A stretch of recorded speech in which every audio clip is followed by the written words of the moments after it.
This video provides an overview of preventive maintenance measures to keep the printer functioning efficiently when the printer will not be in use for 48 or more hours, such as over a weekend. Always follow all posted safety instructions. Perform any lockout, tagout procedures according to your company's guidelines, and always review all documentation before operating any equipment. Preparing the printer. First, flush cleaner through the lines as described in manually purging ink or cleaner from lines. After, clean the nozzles as described in cleaning the printer. Leave cleaner in the print head manifold until printing resumes. Restarting the printer after an extended shutdown.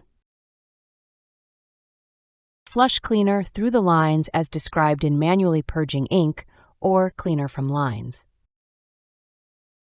Clean the nozzles as described in cleaning the printer. The printer is again ready for operation. The instructions for manually purging ink and cleaner from the lines and cleaning the printer can be found in the Blade 2 manual or their respective videos in this series. If you have any questions or need further assistance, please contact MiTek Automation Support.